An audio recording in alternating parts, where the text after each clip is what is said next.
Next, we come to a story from a place called the Chew Valley. That's spelt chew as in chewing, as in eating, where a coin hoard dating to, well, some people are specifically dating this to in and around the Norman Conquest, has been unearthed by metal detectorists from Derby.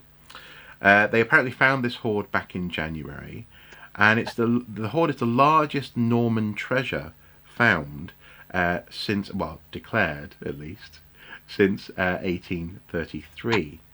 And it consists of 2,528 silver coins found in northeast Somerset in the Chew Valley by a group of detectorists, in this instance represented by Lisa Grace and Adam Staples, who unearthed the bulk of the hoard and said that we've been dreaming of this for 15 years and it's finally come true. Now, as ever, I'm averse to simply sharing metal detecting stories on the basis of look at the shiny or look how valuable this is from a monetary perspective. But you seem particularly interested in talking about this this month. Why is that?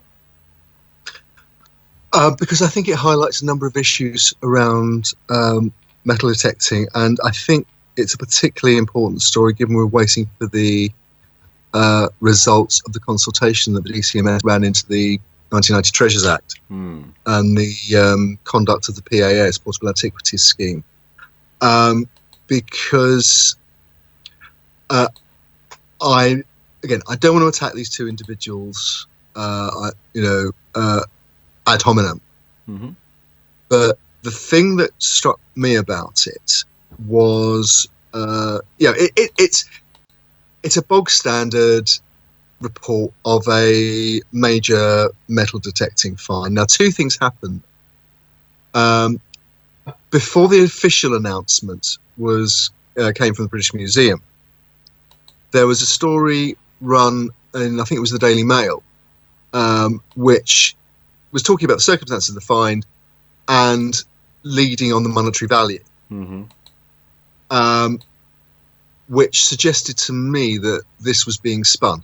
And what people need to understand is that now, again, I'm not making any accusations here, but what people need to understand about one of the things about the Treasure Act is that treasure finds of gold, of silver, of groups of coins, and other finds like this, casual finds like this, that have to be reported by law, is that they are valued by a panel.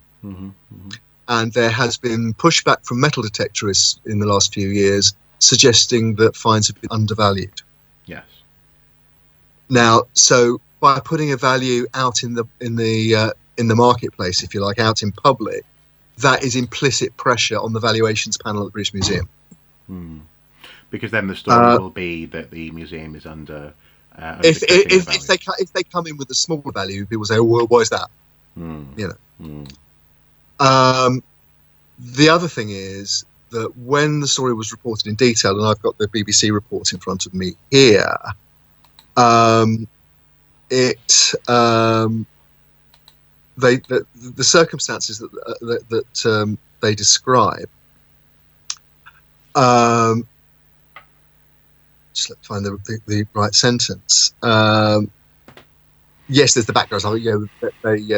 They've been dreaming of this for 15 years, and so on and so forth. To find two unrelated coins would be almost impossible. And then there were more beeps from 2 to 10 to 50 to 100. Wow, how many are there? From then on, it was just crazy. And then later on in the article, they say, in fact, Mr. Staples said, "We didn't leave the site until we thought we got all the coins. We had a massive thunder and rainstorm. We were all soaking wet by the time we finished." Now, that is dressed up with Ms. Grace, age 42, joked, "It was like the gods didn't want to disturb the hoard. We were wet through, but it didn't seem to matter." That's one way of looking at it. Another way of looking at it is that they broke the code of practice of the National Council for Metal Detectorists, which says if you come across a hoard, the moment you recognise a hoard, you stop and you call in archaeologists. Yeah, and so in this instance, it's being presented as something Tutankhamun's curse malarkey, kind of thing. Yeah. It's a dramatic story, but Yeah. it is actually what they've laid out there is, as you say, a breach of best practice. Yes. And also there are some things as well in the story that again are just uncomfortable.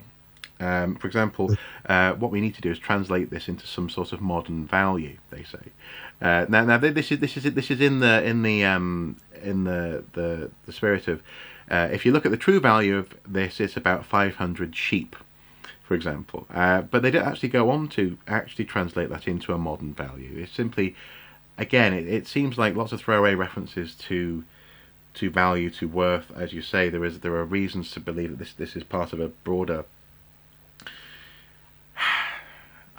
push to make people, or to put pressure on people to value these hoards in a way that benefits those who will find them, and again, you're sort of left wondering or hoping that this will actually be of use beyond its monetary value.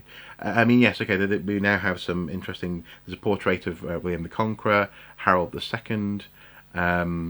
Examples of mule coins used as dies from both reigns were found, supposedly, which is nice. But there's a big risk when this sort of find is found like this, and especially if it's all bit by bit dug up, especially in a thunderstorm, that context is destroyed. Yes. The broader archaeological value of such a find is essentially rendered null and void. As I say, underlying it, there is a prima facie. If the description they give in the interview, if they were quoted correctly, there's a breach of the NCMD code of practice, and this is the kind of thing that archaeologist colleagues will have been flagging up in their responses to the Treasure Act consultation. Yeah, they will have been. Some archaeologists. Hopefully. And that issue is highlighted actually in passing in another headline from this month, where seemingly 13 metal detectorists were rushed to hospital after a chocolate birthday cake handed out at a convention was spiked with cannabis oil. Now, on a surface level, my initial response was a bit of a wry raise of an eyebrow, maybe a slight sort of at this one. But never, whether this happened, how it happened, the fact that it was distressing to people who were supposedly dropping like flies is absolutely something to be concerned about. But the story highlights in passing that these conventions, or as you highlighted to me, that these rallies, as they're called, happen all the time, and they happen outside the scrutiny of actual best practice practitioners. We don't always know what's happening, and often it has to be accepted, and it is the case that we both know of stories where metal detectorists gather together specifically in order to avoid scrutiny. It's not always the case. They're not archaeologists' worst enemies in every instance, but these seemingly harmless news stories that pop up quite frequently, where metal detectorists finds treasure, they're increasingly common actually, because people are increasingly interested in these stories, are at best seen as a way to make money from the past. I often have people saying that to me. Oh, have you got one of those metal detectors? Maybe you should. Blah blah blah blah blah. Insert comment about finding treasure. But at worst, what they do is they normalise the monetization, the direct and unnuanced monetization of artifacts that are recovered from often private land. So there's lots of grey area there. Very, very much so, and it's certainly the case that, for example, Greg Stem of Odyssey Marine Exploration cites the Portable Antiquities Scheme and the way that commercial value is ascribed to these, what are archaeological finds, as a reason for the commercial exploitation of historic shipwrecks. Says, you could do it on land with the PAS, and it's covered by the law of the land, Treasures Act. Why shouldn't I do that with a ship in the UK exclusive economic zone like HMS Victory? Exactly. So, That's really all that concerns me about these sorts of news stories is it's not so much that I don't want people to have fun. I don't think all metal detectorists are the bad guys. I just think that it encourages this notion of metal detecting as simply a way to get money out of the ground. And if that's your mindset, when you find something as exciting as a hoard, you're going to be more inclined to simply pluck it all out of the ground rather than take a breath and do what you should do, and that is report it in the right way to the right people. And then hopefully you'll get more than just the coins out of the ground. You'll get the associated story as well of those coins. But, yeah, and I mean, being of a rather sort of geeky persuasion and interested in things like the law and process and how they're applied, I think for me, I say the biggest part of the story here, apart from the PR angle, the fact that the story is being spun, is the fact that the MCMD Code of Practice, which is often held up as a sign of the NCMD's responsibility, the fact that they have a code of practice to protect archaeological value,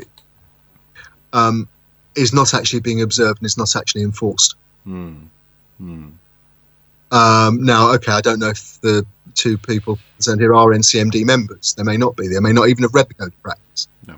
But in that case, maybe they should have done. Maybe there should be a regime whereby, in the same way that you want to go fishing, you get a license. Maybe the same should apply to metal detecting, because we're dealing with an environment. We're dealing with a finite environmental resource. Yeah. In terms of the historic environment, yeah. Yeah, absolutely. In the same way that you can fish out, you could take all the carp out of a lake and there'd be no more carp in the lake. You can take all the Roman coins out of a field and there'll be no more Roman coins in the field. Yeah. Okay. Undoubtedly, we'll return to this topic at some point, I'm sure. Almost certainly. Almost certainly.